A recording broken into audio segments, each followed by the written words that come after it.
एक ऐसी दुनिया की कल्पना करें जहां छायाएं सिर्फ अंधकार से कहीं अधिक हैं, जहां वे शिकार करती हैं, लड़ती हैं और उपभोग करती हैं। सनी सिर्फ एक लड़का है जो एक कठोर, अक्षम्य जीवन जी रहा है, जब तक कि भाग्य उसे एक दुष्स्वप्न में नहीं खींच लेता जिससे वो बच नहीं सकता। राक्षसों और छाया जादू द्वारा शासित क्षेत्र में हर विकल्प की एक घातक कीमत होती है और हर कदम उसका आखिरी कदम हो सकता है। सत्ता की कीमत चुकानी पड़ती है, नैतिकता धुंधली हो जाती है और सनी को एक ऐसी दुनिया में आगे बढ़ना पड़ता है जहां सही और गलत को तोड़ मरोड़ कर पेश किया जाता है और कुछ भी वैसा नहीं होता जैसा दिखता है। यह है शैडो स्लेव की कहानी, अंधकार, शक्ति और अस्तित्व की कहानी। हमारे साथ बने रहिए क्योंकि हम हर रहस्य, हर छाया और हर छिपे हुए सत्य को उजागर कर रहे हैं। शैडो स्लेव के चैप्टर 1 नाइटमेयर बिगिंस की शुरुआत होती है सनी से, एक कमजोर और पीली त्वचा वाला लड़का जिसके चेहरे पर गहरे घेरे और थकान साफ दिख रही है। वो पुलिस स्टेशन के सामने एक जंग लगे बेंच पर बैठा है और हाथ में एक दुर्लभ महंगा कॉफी का कप लिए हुए है। ये एक छोटी सी लग्जरी है जिसे वो शायद ही कभी अपने लिए खरीदता है। कॉफी का स्वाद कड़वा है, लेकिन सनी अपने जीवन की कठिनाइयों और भूख प्यास के बावजूद इस छोटे आनंद के पल को महसूस करता है। उसके चारों ओर दौड़ते भागते अमीर नागरिक हैं जिनके बीच वो खुद को कमजोर और अलग महसूस करता है, और शायद उसे भी नहीं पता कि उसका जीवन अब हमेशा के लिए बदलने वाला है। सनी पुलिस स्टेशन में प्रवेश करता है और शांति से घोषणा करता है कि वो नाइटमेयर स्पेल का वाहक है, जैसा कि 3rd स्पेशल डायरेक्टिव में लिखा है। पुलिस अधिकारियों की प्रतिक्रिया तुरंत चौंकाने वाली होती है और लॉबी में कोड ब्लैक अलर्ट बजता है। इस दौरान कहानी बताती है कि नाइटमेयर स्पेल क्या है, एक रहस्यमय शक्ति जिसने दशकों पहले दुनिया को तबाह किया, लोगों को थका दिया, उनकी नींद को असामान्य बना दिया और मृतकों को राक्षसों में बदल दिया। कुछ लोग जीवित बचे और अवेकेंड बने, शक्तिशाली क्षमताएं हासिल की, लेकिन अधिकांश लोग स्पेल की भयंकरता के सामने हार गए। सनी के लिए हालांकि स्पेल का चुना जाना कोई वरदान नहीं है। उसका कोई परिवार नहीं है, प्रशिक्षण नहीं है और संसाधन नहीं है। उसके लिए ये चुनाव एक अवसर नहीं बल्कि मौत का आदेश है। पुलिस स्टेशन के तहखाने में वो एक भारी कुर्सी में बंधा जाता है जहां उसके चारों ओर हथियारबंद अधिकारी खड़े हैं। एक अनुभवी सफ़ेद बालों वाला पुलिसकर्मी उसे नाइटमेयर स्पेल के नियम समझाता है। सनी ड्रीम रिल्म में प्रवेश करेगा जहां उसका पहला ट्रायल शुरू होगा। वहां उसे राक्षसों और भ्रमों का सामना करना पड़ेगा जो उसकी योग्यता, भाग्य और असाइंड एस्पेक्ट, कॉम्बैट, यूटिलिटी या सॉर्सरी को परखेंगे। यदि वो जीवित रहता है तो शक्तियां उसे मिलेंगी, लेकिन असफलता के मामले में एक नाइटमेयर क्रीचर वास्तविक दुनिया में आ सकता है जिससे सभी को खतरा होगा। जैसे जैसे समझाया जाता है, सनी की थकान बढ़ती जाती है। उसकी आंखें धीरे धीरे बंद होने लगती हैं और पुलिसकर्मी की चेतावनियों के बावजूद वो नींद में डूब जाता है। अंधकार उसके चारों ओर फैल जाता है और अंत में एक रहस्यमय हल्की आवाज सुनाई देती है, aspirant, welcome to the nightmare spell, prepare for your first trial. इस अध्याय में सनी को एक कमजोर, इंसानी और रिलेटेबल प्रोटैगनिस्ट के रूप में प्रस्तुत किया गया है और साथ ही दर्शकों को एक खतरनाक और रहस्यमय दुनिया में खींच लिया गया है। ये अध्याय सस्पेंस, डर और रोमांच के लिए मंच तैयार करता है। अब सवाल ये है कि सनी का पहला ट्रायल कैसा होगा, वो कौन से राक्षसों का सामना करेगा और क्या वो जीवित बचेगा। चैप्टर 1 में हमने देखा कि कैसे सनी वास्तविक दुनिया में ही गहरी नींद में चला जाता है और नाइटमेयर स्पेल की रहस्यमयी आवाज़ उसे उसके पहले ट्रायल में ले जाती है।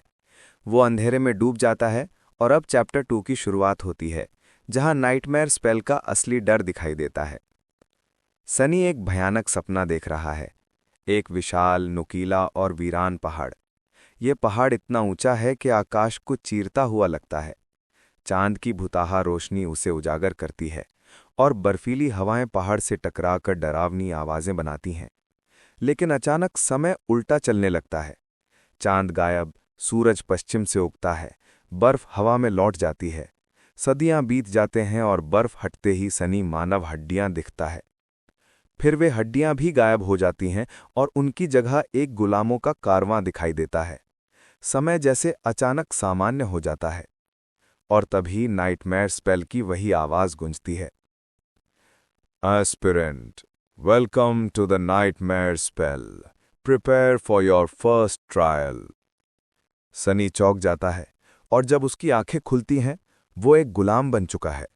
उसके पैरों से खून बह रहा है, ठंड से शरीर कांप रहा है, हाथों में लोहे की बेड़ियां गहरे घाव कर चुकी हैं। उसके सामने पीछे दर्जनों गुलाम बंधे हैं, सबके चेहरे खाली, उम्मीद से रहित। सनी ये देखकर दंग रह जाता है। ये फर्स्ट ट्रायल बिल्कुल वैसा नहीं था जैसा उसने सुना था। आमतौर पर एस्पिरेंट्स किसी योद्धा या खास कबीले में जन्मते थे, हथियार मिलते थे, लेकिन सनी को शुरुआत में ही सबसे खराब चीज मिली। वो एक पावरलेस, कमजोर, आधा मरा हुआ स्लेव बन चुका था। लेकिन वो उम्मीद रखता है कि इतना बुरा स्टार्ट मिलने के बाद एस्पेक्ट शायद बहुत शक्तिशाली होगा, इसलिए वो स्टेटस जैसा सोचता है और हवा में चमकते रून दिखाई देते हैं। फिर वो पढ़ता है अपना एस्पेक्ट। Aspect temple slave. विवरण: स्लेव बेकार है, टेम्पल स्लेव वैसा ही बेकार है, बस ज्यादा दुर्लभ। सनी के होश उड़ जाते हैं। यह इतना बेकार एस्पेक्ट है कि उसे पढ़कर वो गाली देता है।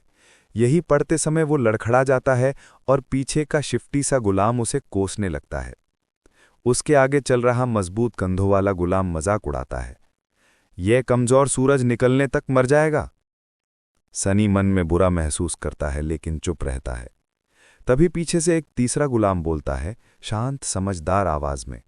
वो बताता है कि सनी के शरीर पर स्पेशल मार्किंग्स हैं जो बताते हैं कि वो पैदा ही गुलाम हुआ था, वो भी टेम्पल स्लेव शैडो गॉड का। इंपीरियल्स ने हाल ही में शैडो गॉड का आखिरी मंदिर नष्ट किया था और शायद सनी उसी घटना का हिस्सा है। बातचीत जारी रहती है, तभी एक सुंदर युवा सैनिक सफेद घोड़े पर बैठा हुआ आता है।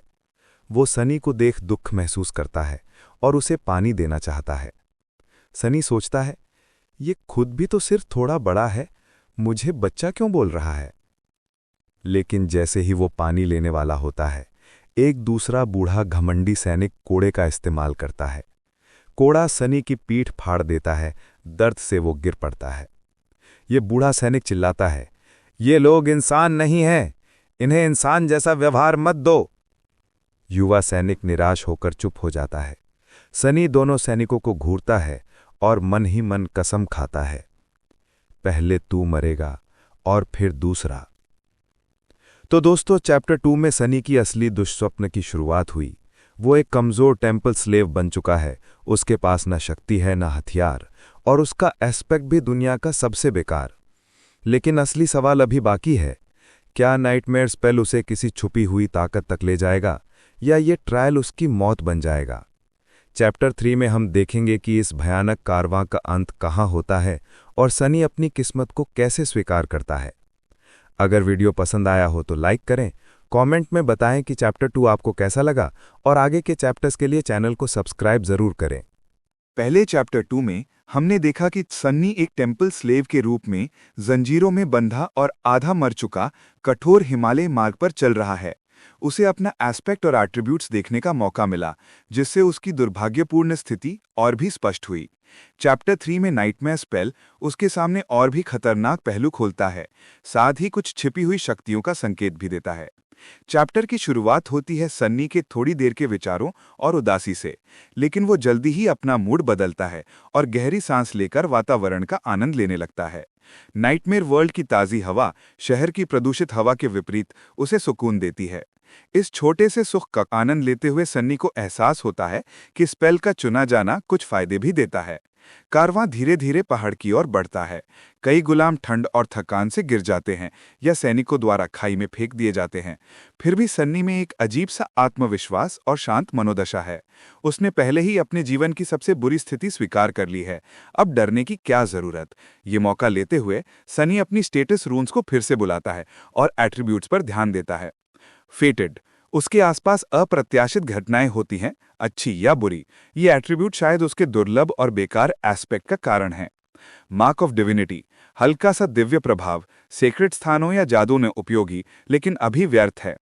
चाइल्ड ऑफ शैडोज, अज्ञात क्षमता जो उसे अंधकार में भी पूरी तरह देखने की शक्ति देती है और शायद शैडोज से अन्य छिपी हुई शक्तियां भी मिले। एट्रीब्यूट से सन्नी को थोड़ी उम्मीद मिलती है कि उसके पास अभी भी कुछ छिपी हुई ताकतें हैं। सैनिक कारवां को रोकते हैं और कैंप तैयार करते हैं। गुलामों को जोर जोर से बैठाया जाता है ताकि वो गर्म रहें और बीच में आग जलाई जाती है।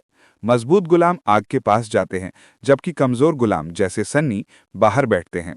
सैनिक बर्फीले पानी और सख्त फफूंद से भरे ब्रेड देते हैं। पास में ही शिफ्टी गुलाम कुछ लाल खून के जैसे दिखने वाले ब्लड बेन बेरीज की ओर बढ़ता है। बुजुर्ग और ज्ञानी गुलाम उसे चेतावनी देता है कि ये जहर हैं, मानव रक्त वाले क्षेत्रों में उगते हैं। ये दिखाता है कि ज्ञान और सावधानी जीवन और मृत्यु के बीच फर्क डाल सकती है। सन्नी को भी पता चलता है कि ये वही कैंप साइट है जहां उसने नाइटमेयर की शुरुआत में हड्डियों का दृश्य देखा था। वो अनुमान लगाता है कि वही खतरा जल्दी ही सामने आने वाला है, और तभी ऊपर से भारी और डरावना आवाज सुनाई देती है। किसी विशाल खतरे का आगमन होने वाला है। चैप्टर 3 यहां समाप्त होता है, व्यूअर्स को क्लिफ हैंगर पर छोड़ते हुए। क्या सनी इस खतरनाक हमले से बच पाएगा? उसकी एट्रीब्यूट्स और छिपी शक्तियां कितनी मदद करेगी? चैप्टर 3 में हमने देखा कि चाहे स्थिति कितनी भी बुरी हो, सनी पूरी तरह पावरलेस नहीं है। उसके एट्रीब्यूट्स और छिपी शक्तियां उसके सर्वाइवल में अहम भूमिका निभा सकती हैं। लेकिन अब एक विशाल खतरा कैंप पर मंडरा रहा है। क्या सनी बच पाएगा? और शैडोज से मिली ताकतें उसे कैसे मदद करेगी? नीचे कमेंट में बताइए कि आप क्या सोचते हैं, कौन बचेगा और क्या खतरा आने वाला है। वीडियो पसंद आए तो लाइक और सब्सक्राइब जरूर करें, क्योंकि चैप्टर 4 में सनी के ट्रायल्स और भी रोमांचक और खतरनाक होने वाले हैं। पिछले चैप्टर में सन्नी ने अपने एट्रीब्यूट्स फेटेड, मार्क ऑफ डिविनिटी और चाइल्ड ऑफ शैडोज में छिपी ताकतें देखी और हिमालय की ठंड में सर्वाइविंग किया। रात गिरते ही वो उस खतरे की प्रतीक्षा कर रहा था जिसने पहले के कारवां को खत्म कर दिया था। अब वो खतरा सामने आ चुका है। चैप्टर की शुरुआत होती है जब आकाश से बर्फ और बड़े बड़े पत्थर गिरते हैं। जंजीरों में बंधे गुलाम भयभीत होकर गिरते हैं, कई घायल या मर जाते हैं। लेकिन सन्नी अपने एट्रीब्यूट्स के कारण और पूर्वानुमान से स्थिति में खड़ा रहता है। तभी असली खतरा प्रकट होता है। एक विशाल राक्षस जो पहले गंदे बर्फ के ढेर जैसा लग रहा था, अपनी लंबी भुजाओं को फैलाता है। इसके 4 हाथ हैं, 2 हड्डी जैसे पंजों वाले और 2 मानव जैसी उंगलियों वाले। पीले भूरे फर में छिपे उसके मांसपेशियों के नीचे की आकृतियां लगातार हिल रही हैं। 5 दूधिया आंखें उसे और अन्य गुलामों को निरीक्षण करती हैं, और उसकी दांतों से भरी बड़ी खुली जीभ डर पैदा करती है। सन्नी तुरंत प्रतिक्रिया करता है। वो अपनी जंजीरों का इस्तेमाल करके राक्षस के हाथों को अस्थायी तौर पर रोक देता है। उसके पास कोई लड़ाई की टेक्निक नहीं है, लेकिन उसके सर्वाइवल इंस्टिंक्ट्स और स्ट्रीट एक्सपीरियंस उसे सुरक्षित रखते हैं। इसके बीच ब्रॉड शोल्डर्ड स्लेव मर जाता है और अजीब रूप में बदलने लगता है। सन्नी उसे धक्का देता है और शिफ्टी स्लेव और स्कॉलर के साथ मिलकर जंजीर खींचते हैं। संघर्ष और थकान के बीच सन्नी लगातार प्रयास करता है। अंत में राक्षस थम जाता है और शरीर ढीला पड़ जाता है। स्पेल उसका प्रयास मानता है। You have slain a dormant beast, mountain Kings larva. इस सफलता से सन्नी और बचे हुए गुलामों की जान बचती है, और ये दिखाता है कि तेज सोच, टीम वर्क और एट्रीब्यूट्स में छिपी संभावनाएं कितनी महत्वपूर्ण हैं। चैप्टर 5 की शुरुआत तुरंत उस समय से होती है जब सनी ने माउंटेन किंग के लार्वा को मार दिया। यद्यपि जीवित लार्वा समाप्त हो गया है, सनी पूरी तरह थका हुआ है। उसका शरीर ऐसा महसूस करता है जैसे किसी ने उसे मांस पीसने वाली मशीन में डाल दिया हो। एड्रेनलिन अब भी दर्द को पूरी तरह नहीं ढक पा रहा है, फिर भी वो जीत की खुशी से झूम रहा है। वो जीवित है, उसने संघर्ष जीता, और इस क्षण में यह अकेला ही दुष्स्वप्न को सहने योग्य बना देता है। मेमोरी ना मिलने का निराशाजनक एहसास जो कभी-कभी स्पेल द्वारा विजेता अवेकेंड को दिया जाता है, इस आनंद में खो जाता है। सनी बस एक साधारण हथियार, जादुई तलवार, कवच या गर्म कोट की कल्पना करता है, लेकिन अब उसके पास ऐसी कोई चीज नहीं है। वो केवल कुछ ही क्षणों के लिए आराम करने की अनुमति देता है, ये जानते हुए कि खतरा अभी भी दूर नहीं हुआ है। जैसे ही वो अपने आसपास की स्थिति का अवलोकन करता है, सनी पाता है कि जंजीरें अभी भी उसकी बाहों में फंसी हैं। शिफ्टी और स्कॉलर दोनों भयभीत और थके हुए पूरी कोशिश कर रहे हैं कि उन्हें मुक्त कर दें और थोड़ा स्थान दिला सकें। चारों ओर जमीन पर मृत शरीर और फटे हुए मांस के टुकड़े पड़े हैं। कुछ दास भाग गए हैं, लेकिन सनी सहज ही जानता है कि बर्फीले अंधेरे में भागना शायद आत्मघाती होगा। जिस जंजीर से वो खींचा जा रहा था, वो अब ढीली हो गई है क्योंकि वो किसी समय टूट गई थी, लेकिन हाथकड़ियों की जटिल प्रणाली ने उन्हें अभी भी लॉक कर रखा है। बिना कुंजी के कोई भी भाग नहीं सकता। पास में पत्थरों में हल्की कंपन और बाकी बचे दासों की घबराई हुई चीखें ये दर्शाती हैं कि माउंटेन किंग अभी भी जीवित है और लड़ाई अभी पूरी नहीं हुई है। अचानक भय एक नए रूप में लौटता है। मृत शरीर हिलने लगते हैं और उठने लगते हैं। 4 और लार्वा कॉप्सिस से रेंगते हुए, भयंकर और घिनौने। शिफ्टी और स्कॉलर आतंकित होकर ठहर जाते हैं। सनी के पास हथियार नहीं है, फिर भी वो सहज रूप से अपनी मुट्ठियों में जंजीर लपेटकर लड़ने के लिए तैयार हो जाता है। इसी महत्वपूर्ण क्षण में एक युवा सैनिक प्रकट होता है, शांत और निपुण, और एक ही सटीक वार में एक लार्वा का सिर धड़ से अलग कर देता है। सनी आश्चर्यचकित और थोड़े जलन से भर जाता है। जल्दी से अपने मन में सुधार करता है, पोजर। सैनिक सनी की ओर कुछ फेंकता है और फिर लड़ाई में शामिल हो जाता है। सनी सहज ही उसे पकड़ लेता है। ये एक मुड़ी हुई लोहे की छड़ी है, कुंजी। उसे तुरंत समझ में आता है कि यही हाथकड़ी खोलने की कुंजी है, और आशा की एक लहर उसके अंदर दौड़ जाती है। सनी घुटनों की बल बैठता है और ताले को समझने की कोशिश करता है। पहले उसे कुछ कठिनाई होती है, फिर अंततः वो ताले को खोल देता है और मुट्ठियों में आज़ादी का एहसास करता है। ठंडी हवा उसके रक्त से सनी कलाइयों को छूती है। दृढ़ निश्चय के साथ वो शिफ्टी और स्कॉलर के पास जाता है और उन्हें भी आज़ाद कर देता है, भले ही शिफ्टी पहले दुश्मनी कर चुका हो। शिफ्टी पागलों जैसी खुशी में फूट पड़ता है, जबकि स्कॉलर शांतिपूर्वक आभार व्यक्त करता है। तीनों अब बंधन मुक्त हैं, लेकिन ठंड और अंधकार की वास्तविकता उन्हें डराती है। स्कॉलर शांतिपूर्वक समझाता है कि आग के पास रहना उन्हें रात में जीवित रहने का कम से कम मौका देता है, जबकि भागना निश्चित मृत्यु की ओर ले जाएगा। सनी डरते हुए नहीं भागता। वो जानता है कि माउंटेन किंग कोई साधारण जीव नहीं है जिसे आसानी से हराया जा सके, और वो समझता है कि जीवित रहने के लिए साहस और बुद्धि दोनों की आवश्यकता है। भागने के बजाय वो जानबूझकर उस जीव के पास जाने और उसे समझने या उसका सामना करने का निर्णय लेता है। इस अध्याय में ये स्पष्ट है कि जीवित रहने के लिए साहस, बुद्धि और निर्णय की क्षमता जरूरी है। सनी का चरित्र भी और विकसित होता है। वो व्यवहारिक है, दूसरों की मदद करने में भी संकोच नहीं करता, और अपनी स्वतंत्रता को वापस पाने के लिए तत्काल कार्यवाही करता है। अपने और अपने साथी दासों को मुक्त करके वो अपनी नियति पर नियंत्रण कायम करता है और माउंटेन किंग और नाइटमेयर की भयानकता के साथ आगे के संघर्ष की तैयारी करता है। चैप्टर 6 की शुरुआत सनी के उस निर्णायक संघर्ष से होती है जब वो एक नाइटमेयर क्रिएचर, विशेष रूप से माउंटेन किंग नामक 5वीं श्रेणी के खतरनाक तानाशाह का सामना करने के लिए तैयार होता है। इस प्राणी का मुकाबला करना लगभग असंभव है, और सामान्य परिस्थितियों में कोई भी सनी की इस कोशिश पर हंस देगा। वो स्वयं कोई अवेकेंड नहीं है, और उसकी शक्ति इस तानाशाह के सामने बहुत छोटी है। फिर भी उसे इसका सामना करना था ताकि उसकी मौत और भी दर्दनाक ना हो। सनी ने अपने आप से कहा कि अब डरने का कोई मतलब नहीं है, क्योंकि वो पहले से ही किसी हद तक मर चुका है, तो क्यों चिंता करे। सामने के दृश्य भयानक हैं। अधिकांश दास मर चुके हैं और कुछ सैनिक अभी भी अपने जीवन के लिए लड़ रहे हैं, पर उनके सफल होने की संभावना नगण्य है। माउंटेन किंग मृत दास को उठाकर चेन के साथ ऊपर खींचता है और एक ही जबड़े के एक कड़े बाइट में शरीर को आधा कर देता है। इसके 5 दूध सफेद निर्दयी आंखें शांत भाव से देख रही हैं और रक्त उसके ठुड्डी से बह रहा है। एक सैनिक बहादुरी दिखाते हुए तीर लेकर आगे बढ़ता है, लेकिन तानाशाह बिना अपना सिर घुमाए उसकी गर्दन पकड़कर कुचल देता है और शरीर को नीचे खाई में फेंक देता है। इस दृश्य को देखकर शिफ्टी उल्टा मुड़कर उल्टी करता है और भय में सनी की ओर देखता है। सनी शांत रहता है और अपने विकल्पों पर विचार करता है।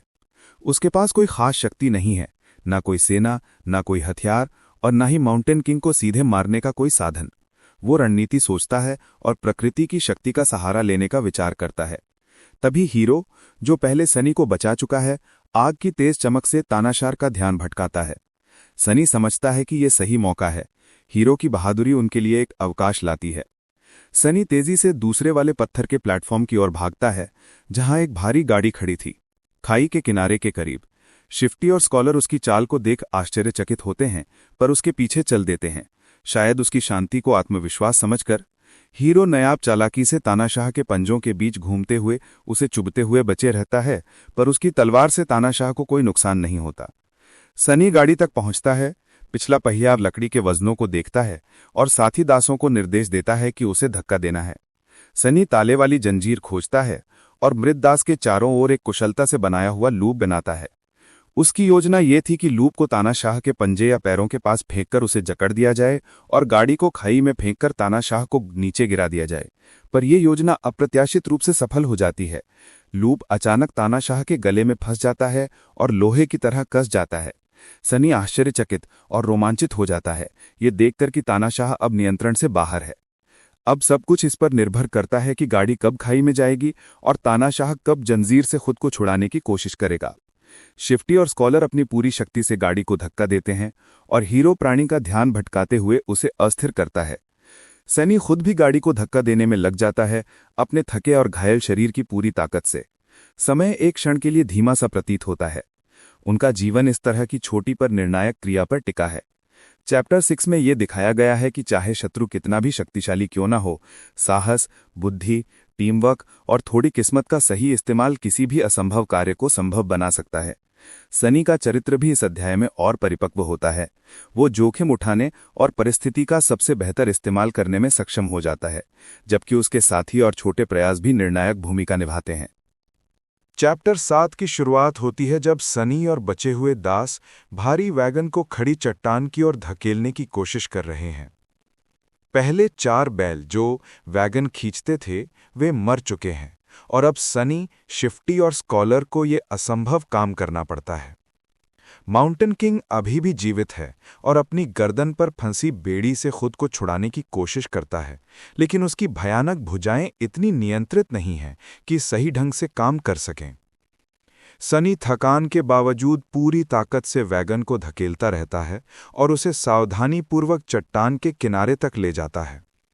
जैसे ही वैगन झूलता है, दास नीचे गिर जाते हैं और सनी अकेला रह जाता है, जो अंतिम धक्का देकर माउंटेन किंग को चट्टान के ऊपर भेज देता है और उसे हार का सामना करना पड़ता है। थका हुआ और घायल सनी जमीन पर गिर जाता है, सोचते हुए कि क्या उसकी परीक्षा समाप्त हो गई। हीरो, जो सभी अराजकता और ध्यान भटकाने से बच गया, प्रकट होता है और उसे उठने के लिए कहता है, वरना वो ठंड से मर जाएगा। चैप्टर का दूसरा हिस्सा अधिक शांत और विचारशील दृश्य में बदलता है जब चारों जीवित लोग बॉनफायर के आसपास बैठे हैं। सनी, शिफ्टी, स्कॉलर और हीरो ही जीवित हैं और आसपास के दृश्य में शव और लार्वा के मांस के टुकड़े बिखरे हुए हैं। सनी, जो हमेशा अलग थलग और समाज से अलग रहा है, खुद को अकेला बैठा पाता है, अपने विचारों में खोया हुआ। हीरो उनके अगले कदम बताते हैं। सूर्योदय के बाद उन्हें अपनी आवश्यक आपूर्ति इकट्ठा करनी होगी और पहाड़ से उतरना होगा, क्योंकि आगे का रास्ता खतरनाक है और वैगन में उनकी जरूरी सामग्री थी। शिफ्टी विरोध करता है और स्कॉलर हिचकिचाता है, लेकिन सनी शांत रहते हुए कहता है कि नीचे जाना असंभव है, क्योंकि माउंटेन किंग अभी मरा नहीं है, जो भविष्य में खतरे का संकेत देता है। ये अध्याय सनी की सहनशीलता, बुद्धिमत्ता और भारी जिम्मेदारी को उजागर करता है और दिखाता है कि टायरेंट का लगातार खतरा उनके बचाव की रणनीतियों को आकार देता है। पिछले अध्याय से लिंक। पिछले अध्याय में सनी और उसके साथी माउंटेन किंग को लड़ाई में हरा चुके थे। वैगन के जरिए उन्होंने खतरे को टाल दिया और पहली बार लगता था कि शायद अब वो सुरक्षित हैं। लेकिन जैसे ही अध्याय 8 शुरू होता है, सनी को एहसास होता है कि खतरा अभी खत्म नहीं हुआ है।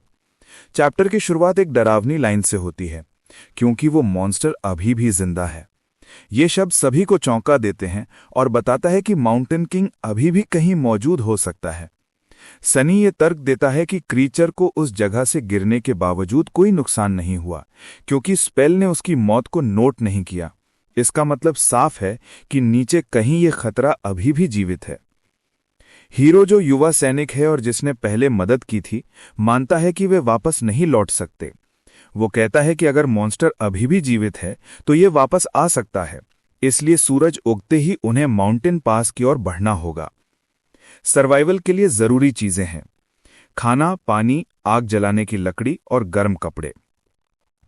हीरो मृत बैल से मांस निकालने जाएगा, स्कॉलर आग जलाने की लकड़ी खोजेगा, शिफ्टी गर्म कपड़े लाएगा, सनी मृत सैनिकों से पानी इकट्ठा करेगा। एक बहुत ही इंटेंस मोमेंट आता है जब सनी एक घायल पुराने सैनिक को पाता है। वो मरने वाला है, लेकिन सनी उसके पास जाकर उसे मारकर उसके पानी का फ्लैगन ले लेता है। स्पेल इसे अचीवमेंट के रूप में नोट करता है और सनी को एक मेमोरी देता है। सनी को थोड़ी निराशा होती है, क्योंकि मेमोरी एक सिल्वर बेल है, कोई शक्तिशाली हथियार नहीं। लेकिन सनी समय बर्बाद नहीं करता और पुराने सैनिक के गर्म कपड़े पहनकर खुद को ठंड से बचाता है। इस अध्याय में सर्वाइवल की कठोर हकीकत दिखती है। सनी सोचता है कि उसके साथी कितने भरोसेमंद नहीं हैं, ट्रायल्स कितने अनिश्चित हैं और आगे क्या होगा। यद्यपि माउंटेन किंग अस्थायी रूप से चला गया है, खतरा अभी भी मंडरा रहा है। सर्वाइवर्स आग के पास बैठकर रात बिताते हैं, थके और डर से भरे हुए। हीरो शांत रहता है और तलवार तेज करता है, जो थोड़ी राहत देता है। सूरज उगते ही पूरी सामग्री लेकर वो आगे बढ़ते हैं। सनी अंतिम बार स्टोन प्लेटफॉर्म को देखता है। ये जगह मौत और खतरों से भरी थी। उसे एहसास होता है कि पहली नाइटमेयर से बचना केवल शुरुआत थी। चैप्टर 8 हमें याद दिलाता है कि इस कहानी में एक खतरे से बच जाना मतलब सुरक्षित होना नहीं है। माउंटेन किंग शायद अभी भी जिंदा है और माउंटेन पास में नए खतरे उनका इंतजार कर रहे हैं। सनी अगले कदम में क्या करेगा? क्या वो अपने साथी पर भरोसा कर पाएगा या नाइटमेयर उन्हें और भी चुनौती देगा? जवाब अगले अध्याय में मिलेगा। Chapter 9 wishful thinking. पिछले चैप्टर से लिंक। पिछले अध्याय में सनी और उसके साथी माउंटेन किंग से बच निकलने में कामयाब हुए थे। उन्होंने रात बिताई, जरूरी सामान इकट्ठा किया और माउंटेन पास की ओर जाने का प्लान बनाया। लेकिन जैसे ही वे आगे बढ़ने वाले थे, पता चला कि रास्ता टूट चुका है और आगे चलना असंभव है। चैप्टर की शुरुआत इसी समस्या से होती है। सड़क पूरी तरह से धंस गई थी और अब वे सीधे रास्ते से माउंटेन पास तक नहीं जा सकते। सनी गहरी खाई के किनारे खड़ा है, कोई हल नहीं दिख रहा। इसके बाद साथी सनी पर शक और गुस्सा दिखाते हैं। शिफ्टी कहता है कि सनी कमजोर है और उन्हें धीमा कर रहा है और उसके अजीब व्यवहार से भी परेशान है। स्कॉलर उसे रोकता है और कहता है कि सनी भविष्य में काम आ सकता है। हीरो, जो शांति और समझदारी का प्रतीक है, साफ कहता है कि वे किसी को भी पीछे नहीं छोड़ेंगे। फिर वे चारों टूटे हुए रास्ते और खाई को देखते हैं। स्कॉलर याद दिलाता है कि पुराने जमाने में ऊपर की ओर एक रास्ता था जिसे कभी लोग प्रयोग करते थे। यदि वे उसे ढूंढ लें तो वे सही रास्ते पर पहुंच सकते हैं, लेकिन ये बहुत मुश्किल और खतरनाक चढ़ाई होगी। सनी और उसके साथी हीरो, शिफ्टी और स्कॉलर धीरे धीरे स्लोप चढ़ना शुरू करते हैं। भारी सामान और कठिन मार्ग के कारण सनी को बहुत संघर्ष करना पड़ता है। हर कदम पर उसके पैरों और फेफड़ों पर जोर पड़ता है। इस दौरान सनी अपने मन को खुश चीज़ों की कल्पना करने की कोशिश करता है। वह सोचता है कि अगर वह फर्स्ट नाइटमेयर पास कर लेता है तो स्पेल उसे क्या बूस्ट देगा। ये सबसे महत्वपूर्ण मौका है, क्योंकि फर्स्ट नाइटमेयर पूरा होने पर एस्पिरेंट सोल कोर को समझने और इंटरैक्ट करने में सक्षम होता है। सोल कोर ही उनकी ताकत और रैंक तय करती है। सेकंड, उन्हें ड्रीम रेल्म में प्रवेश मिलता है और वे अवेकेंड बन जाते हैं। थर्ड, उन्हें उनकी पहली एस्पेक्ट एबिलिटी मिलती है। ये उनका मैजिकल पावर है। एस्पेक्ट के साथ एक फ्लॉ भी आता है। सनी सोचता है कि उसके लिए कौन सी एस्पेक्ट और फ्लॉ आएगी। क्या स्पेल उसे अवेकंड या एसेंडेड एस्पेक्ट देगा? शायद ट्रू नेम भी मिल सकता है, जो बहुत रेयर होता है, लेकिन फिलहाल वह सिर्फ शक्ति चाहता है। इसी सोच में समय बीतता है और सनी को महसूस होता है कि सूरज नीचे आ चुका है और रात जल्दी आने वाली है। यह बताता है कि उनकी यात्रा और चुनौतियां अभी शुरू हुई हैं और रात के अंधेरे में नए खतरे उनका इंतजार कर रहे हैं। इस चैप्टर में पाठकों को याद दिलाया गया कि कभी-कभी मानसिक संघर्ष भी उतना ही कठिन होता है जितना फिजिकल स्ट्रगल। सनी की ताकत, इच्छा शक्ति और प्लानिंग उसकी सबसे बड़ी हथियार हैं। लेकिन अब रात आ रही है और उनके सामने नए खतरे और मुश्किलें हैं। अगले अध्याय में यह देखने को मिलेगा कि क्या सनी और उसके साथी इस चुनौतीपूर्ण रात को पार कर पाएंगे और उनकी फर्स्ट नाइटमेयर पूरी होने के बाद उन्हें क्या अद्भुत या खतरनाक शक्तियां मिलेंगी। चैप्टर 9 में सनी और उसके साथियों ने उस खतरनाक पहाड़ी ढलान को चढ़ने की कोशिश की थी, जहां सड़क पहले ही टूट चुकी थी। वे उच्च स्तर तक पहुंच गए थे और रात के लिए तैयारी कर रहे थे, लेकिन चढ़ाई ने उन्हें शारीरिक रूप से बहुत थका दिया था। अब चैप्टर 10 में ध्यान समूह की शारीरिक कमजोरी पर है, खासकर कमजोर सदस्यों पर। जैसे ही चैप्टर शुरू होता है, चढ़ाई की थकान स्पष्ट हो जाती है।